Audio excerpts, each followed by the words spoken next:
and welcome again. In this one I will be classifying all the 3 stars units.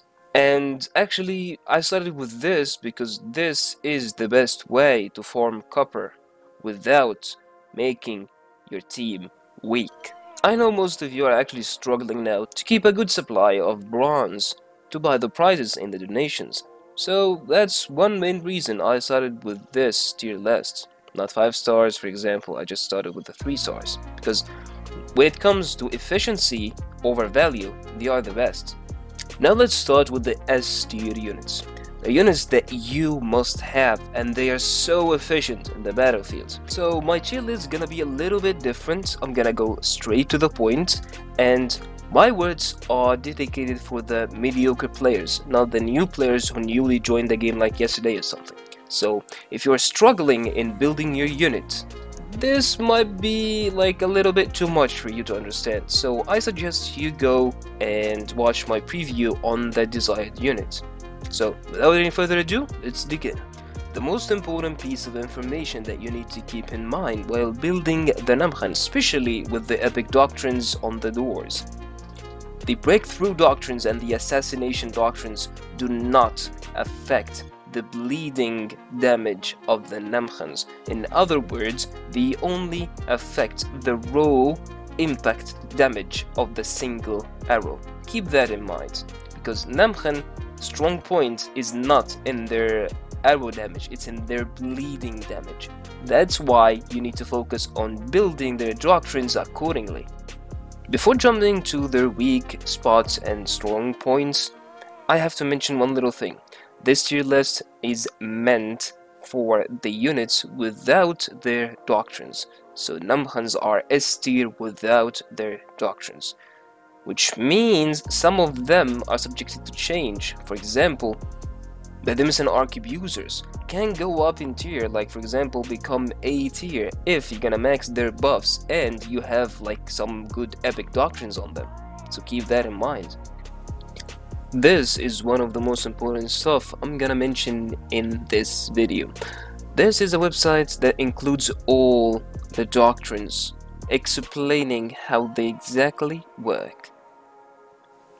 You can have a look, and as always I try to teach you how to fish, not giving you the information, and that's it. So you're gonna find the link for this in the description below. And this is actually really helpful. I mean, all of us eventually gonna get to this point where we just like gonna acquire this box of epic doctrines, and you will just keep asking, what does this doctrine do? What does this does? How does it work, you know? Another little information some of you might not know is you can open any box of these and check the content by simply pressing Ctrl plus right click, as I'm doing right now. Moving on to the Rattan Marksmen with 2 important notes I need to mention. First of all, do you see the crossbow doctrines, the epic ones? There is one with fire rate, 23% increase in fire rate. This fire rate does not affect the reloading time of the Rattan Marksmen. Keep that in mind. So yes, they will shoot faster, but the reloading time is pretty much the same, so it's not so efficient on them. On the other hand, we have the DoubleShot doctrine. With the Rattan Marksman, it changes into a passive skill. Keep that in mind. They shoot 1 extra. So, for example, if you don't know, every soldier shoots 6 arrows before he has to reload. So, +1, this will make the count 7 per each soldier.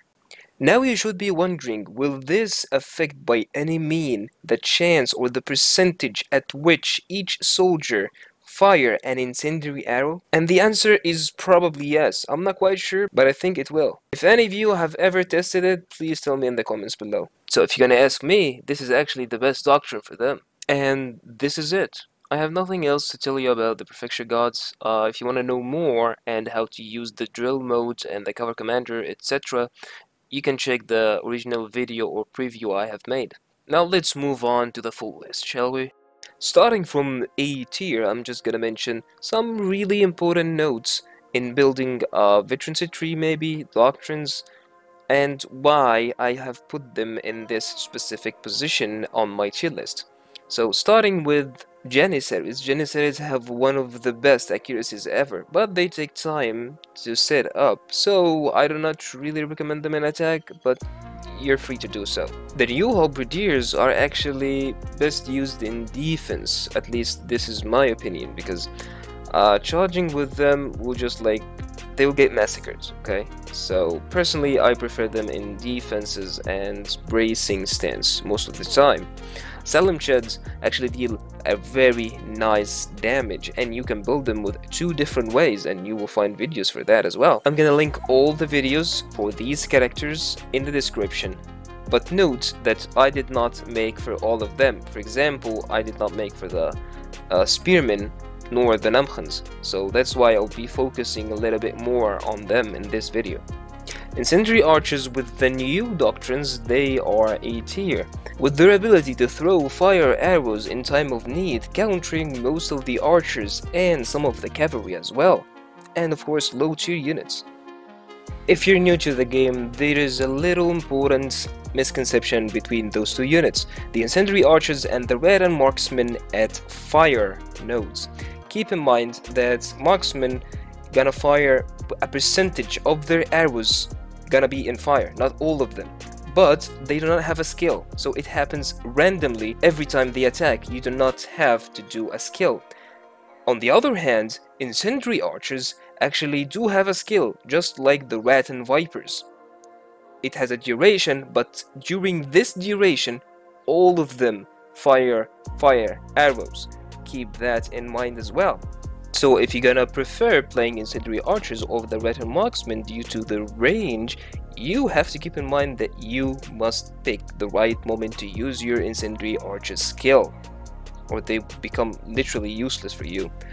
One last little information, keep in mind that if the weather is raining, Incendiary archers are utterly useless, and that's why they are A tier, not S tier like the Rattan Marksmen. If you don't know, the Rattan Marksmen, if the weather is raining, they're gonna switch from fire arrows to poison arrows like nothing have happened. Okay, the weather just gonna cancel the last nodes of the fire arrows, and that's it. They are still powerful. That's why they are an S tier. When it comes to the Condettiri and Prefecture Guards, keep in mind that if you miss the shock on the Prefecture Guards, they're gonna wreak havoc to your unit. And one common thing between them is their charge and the shock of Condettiri are affected by the blunt damage they have. So yeah, if you have a node and you don't know what doctrine to put and you just want to boost their charge or shock a little bit more, you can put blunt damage. Moving on to the B tier units. The main reason I have put all of them in B tier is that they demand a lot of honor to open all their nodes to be actually more efficient, and they require you to max them up to actually feel the gravity of the unit. So you're gonna waste honor and XP and time leveling them up in order to actually feel them in the battlefield. Important nodes time. So Squires actually the defensive type, so do not expect them to deal much damage. They are here to take damage and hold a point. When it comes to the Demesne Obelisks or the Demesne Arquebusers, they both actually need, well, I'm not gonna say ammo, because you're not gonna last long because their defense is really low, but they need to boost their fire rate. If you have any doctrines to boost their fire rate, they gotta be a valuable asset to the team. On the other hand, however, Prefecture Archers have a very decent fire rate. And for Rattan Vipers, actually no notes on them, except that you need to know that their poison is a skill with a duration, and a very small duration, actually just like 10 seconds or something of poison arrows till I max them. Now let's move on to the horrible tier. We have the Zicalian Militia and the Archer Vanguards, the 2 most useless units in the whole game in my opinion. Vanguard units, the Archer Vanguard I mean, have low fire rate. Their skill of move and shoot is actually bad. their damage is low and they die quickly. So that's like totally useless.